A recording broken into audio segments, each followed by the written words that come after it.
Alors, mes amis, bienvenue à une nouvelle vidéo de mise à jour crypto. Le Bitcoin à 119 400 dollars américains.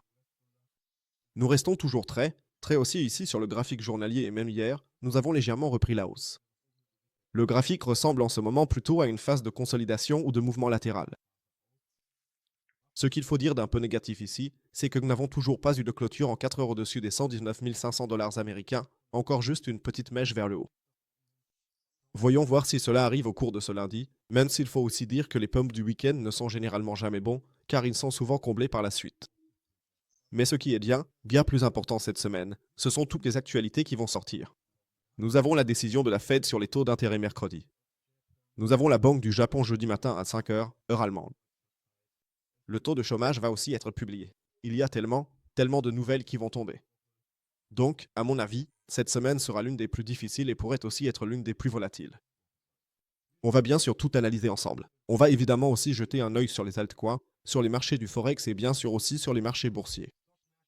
C'est pourquoi, restez bien jusqu'à la fin. Mais avant de commencer, n'hésitez pas à liker la vidéo, à vous abonner à la chaîne si ce n'est pas déjà fait, et bien sûr à rejoindre le groupe Telegram gratuit de discussion et de signaux. Si vous avez envie de recevoir des mises à jour, des actus et des signaux, n'hésitez pas à nous rejoindre. Le lien est disponible gratuitement en bas dans la description de la vidéo. Et si vous cherchez encore une plateforme pour trader tout ça, inscrivez-vous volontiers sur mon exchange partenaire Dinks. En ce moment, il y a des offres sympas, notamment l'événement de dépôt. Actuellement, il y a 10% de cashback sur le premier dépôt pour les utilisateurs existants. De plus, si vous êtes déjà inscrit, vous recevrez 500 balles bonus USDT pour tous les utilisateurs si vous déposez certains montants ici. Il y en a donc pour tous les goûts, pour les nouveaux utilisateurs et bien sûr aussi pour les utilisateurs existants. Utilisez-le simplement, vous pourrez ensuite l'utiliser à nouveau pour toutes les transactions gratuites ou positions au comptant. Alors, entrons. Bitcoin à 119 400 dollars américains. Comme je l'ai dit, il ne s'est pratiquement rien passé pendant le week-end ou ces derniers jours. La semaine dernière, nous avons eu ce swap de liquidité ici en bas, à environ 114 600 dollars américains. La zone long a été légèrement manquée à 114 000. C'était vraiment mon scénario principal, dont nous avons toujours parlé. Aussi parce qu'ici, de l'autre côté, il y a encore des bougies vectorielles qui, à mon avis, devraient au moins être partiellement comblées. Ça ne s'est pas produit, Bitcoin reste très haut à un niveau vraiment élevé. Aucun souci, nous sommes dans la fourchette, et c'est justement à ce moment-là que les altcoins en profitent. Mais comme je l'ai dit, une semaine vraiment très difficile nous attend. À mon avis, Bitcoin peut tout à fait attaquer à nouveau les prix ici en haut, vers 123 à 125 000 dollars américains. Après cela, cependant, ça va devenir difficile selon moi. Jetons un coup d'œil rapide aux taux de financement. Ils sont tout à fait normaux. Tout ce qui est rouge n'est que légèrement rouge, à paritaire liquide, qui est toujours un peu plus élevé. Les échanges décentralisés sont aussi, à mon avis, toujours un peu plus chers. Regardons la heatmap. Elle a encore environ de la marge jusqu'à 120 500 dollars américains sur une vue de 3 jours. Ici aussi, pour être complet, on peut regarder ça en vue hebdomadaire. Il y a encore pas mal de liquidations vers le haut, surtout que pendant le week-end, pas mal de nouvelles positions short ont été ouvertes, et bien sûr aussi des longs. Vers le bas, notre objectif reste ici autour de ces 114 000 jusqu'à environ 113 000. C'est la zone long sur laquelle nous nous sommes justement précipités. Passons aux actualités à venir. À partir de demain, ça va vraiment chauffer du côté des États-Unis. L'indice des prix de l'immobilier, les offres d'emploi Jolt vers 16 h l'après-midi, puis mercredi, selon moi, la journée la plus intéressante. On a le taux de base PCE, on a les dépenses de consommation. Nous avons ensuite, à 20 h, la décision sur les taux d'intérêt de la Réserve fédérale, où personne ne s'attend actuellement à une baisse des taux. Mais qui sait ce qui peut encore arriver. Et puis, pensez à ce graphique, le pivot de la Fed. Est-ce que ce sera peut-être le début d'une correction plus importante? On ne le sait pas, on verra bien. Il y a aussi la Banque du Japon. Pensez au carry trade, 15 0,5% de taux d'intérêt en ce moment, il devrait aussi augmenter. Vous savez ce qui s'est passé en août dernier. 2 ou 3 jours plus tard, il y a eu ce crash massif. En 4 jours, ça a chuté de 25%. Et comme si ce n'était pas suffisant, il y a aussi le PCE, le taux de base, l'indice des prix. Ensuite, on a aussi, les premières demandes d'allocation chômage, les salaires de l'emploi, les dépenses personnelles et aussi les non-farm payroll. Donc cette semaine est vraiment blindée de news. Pensez à prendre vos profits, à placer des stop-loss et tout le reste. On peut probablement encore atteindre cette zone ici d'ici demain ou après-demain, Mais si les chiffres sont vraiment pourris, je m'attends à la première grosse correction, et ça sur l'ensemble du marché. On en a déjà parlé. Le Bitcoin pourrait d'abord amorcer une petite vague de correction avant qu'on ait peut-être un rallye de fin d'année. Et là, on peut aussi faire une bonne transition vers Ethereum, parce qu'il n'y a pas grand-chose à raconter sur Bitcoin en ce moment, il faut le dire. C'est pourquoi on va passer à Ethereum. Ethereum continue de monter et pourrait déjà avoir terminé sa troisième vague ici, et maintenant foncer vers la vague 5 à la hausse, comme tous les autres altcoins. Tous les altcoins suivent à peu près le même schéma. On a assisté à une vente massive, pour certains un peu plus marquée. Apto, par exemple, a connu une vente vraiment forte. Et ensuite, double bottom, hier une phase de stagnation ou pendant le week-end, et maintenant on voit ce pump partout. Les altcoins sont en train de pump en ce moment et on peut aussi le voir un peu sur la capitalisation du marché. On a eu ce rebond, c'était lors de cette chute du Bitcoin. Maintenant, la capitalisation du marché redescend un peu. Encore une petite saison de rallye des altcoins.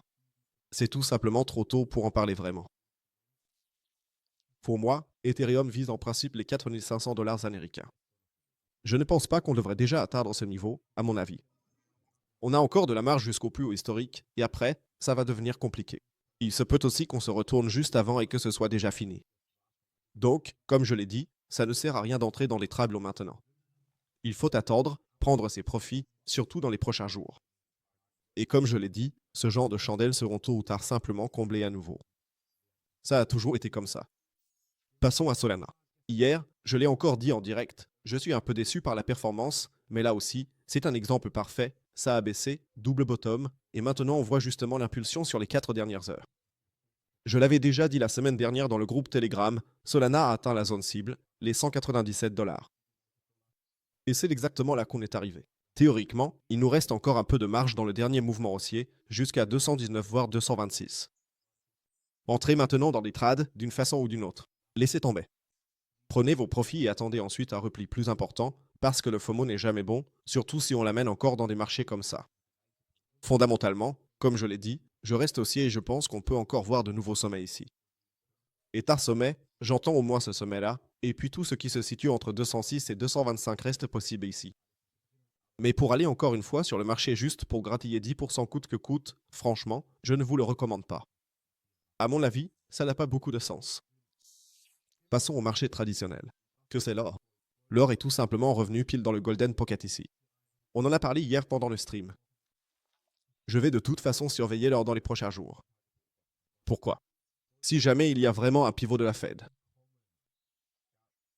Je pense que tout le monde attend juste ça. Alors l'or pourrait aussi exploser à la hausse ici. C'est pour ça que je n'enterrerai jamais l'or. Il faut garder un œil sur l'or. C'est ce que je vais faire aussi. Pour l'instant, je reste sur la touche. Si jamais on descend dans cette zone rouge, environ entre 3300 dollars et 3280, je réfléchirai à prendre une position longue ici, mais pour l'instant, je reste encore sur la touche. Passons rapidement au Forex, euro contre dollar américain. Ok, ça n'a pas l'air mal. Apparemment, il y a un accord entre les États-Unis et l'Europe, ou plutôt l'euro. Ça n'a pas l'air mauvais non plus. Mais ici aussi, j'attends encore 1 ou 2 jours pour voir si on ne va pas finalement prendre une position short après que notre dernière ait été stoppée au niveau du stop loss d'entrée. Je vais aussi observer comment le marché réagit aux nouvelles concernant la conclusion de l'accord, et ensuite, il y aura de toute façon un signal qui sera envoyé dans le groupe Telegram. Bon, passons maintenant vraiment au marché traditionnel. Le DAX, aucune véritable évolution sur le graphique 4 heures, en daily, c'est une phase totalement latérale. Le Nasdaq, record historique après record historique. Il y a eu un peu plus de volume. Nous sommes au maximum. Le Dow Jones n'a pas encore atteint son record historique, il en manque vraiment très peu. Vous voyez ici, vendredi a clôturé juste en dessous, vraiment de très peu. Je peux maintenant imaginer que si cette semaine devait vraiment être négative, alors tout corrigerait.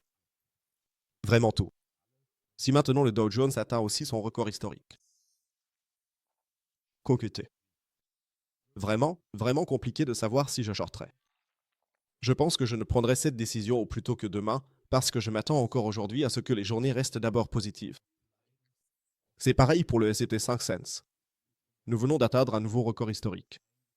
Ici, l'objectif était, ou est en fait encore, les 6600. Ça pourrait devenir compliqué. Je vais surveiller ça, mais je vais aussi dire très clairement que je vais finir par shorter à un moment donné, parce que le risque commence à devenir un peu plus élevé, à mon avis. en plus de toutes les infos qui vont tomber cette semaine. Elles peuvent bien sûr aussi être positives. C'est pourquoi je ne shorterai pas tout le marché maintenant. Je me concentrerai probablement plutôt sur Bitcoin et Ethereum pour commencer, éventuellement prendre une position longue sur l'or comme petite couverture au cas où il se passerait quelque chose de plus grave. Mais sinon, je suis d'abord orienté à la baisse et probablement seulement à partir de demain. Comme je l'ai dit, aujourd'hui, on va voir ce que les marchés américains ont encore à nous offrir. Aujourd'hui, c'est en fait encore une journée assez calme. À partir de demain, ça va vraiment commencer à 14h30, étape par étape, avec des grosses actualités qui vont tomber les unes après les autres. Donc là, il va vraiment falloir faire extrêmement attention. On peut encore le redire, comme je l'ai dit, personne. Hier, le site ne fonctionnait pas pendant le live stream. Personne ne s'attend vraiment à ce qu'on ait une baisse des taux. Si Trump a réussi d'une manière ou d'une autre à convaincre Powell, d'une façon ou d'une autre, alors le scénario du pivot de la Fed pourrait se produire et là, ça pourrait d'abord baisser parce que ce n'est pas encore intégré dans les prix, ou plutôt, une baisse de taux de 0,25% l'est déjà. Tout le monde pense au moins qu'il y aura une coupure à un moment donné. C'est pourquoi soyez simplement prudents. Utilisez absolument des stop-loss, c'est vraiment important. Aujourd'hui, il est peut-être encore possible de profiter du rythme, peut-être de prendre encore quelques positions longues sur les altcoins, mais sinon, je pense qu'à partir de demain, je serai plutôt orienté à la baisse. On va voir ce que Bitcoin va encore faire aujourd'hui. Comme je l'ai dit, il y a encore un peu de marge jusqu'à 123, 125, mais les marchés eux-mêmes me semblent de plus en plus correctifs et je pense qu'il est temps. N'hésitez pas à donner votre avis dans les commentaires ci-dessous. C'est tout pour moi, en tout cas. On se retrouve mercredi. Je vais encore poster une analyse sur CryptoGuru, mais sinon, demain je n'aurai malheureusement pas le temps, mais après-demain je serai de retour, et cette semaine les streams auront lieu samedi et dimanche, c'est sûr. C'est encore un peu chaotique pour moi cette semaine, mais la semaine prochaine, tout redeviendra normal. Bien, un grand merci d'avoir regardé. Comme je l'ai dit, on se retrouve mercredi. Laissez un like, abonnez-vous, rejoignez le groupe Telegram et on se retrouve mercredi. Ciao, ciao et comme toujours, restez crypto.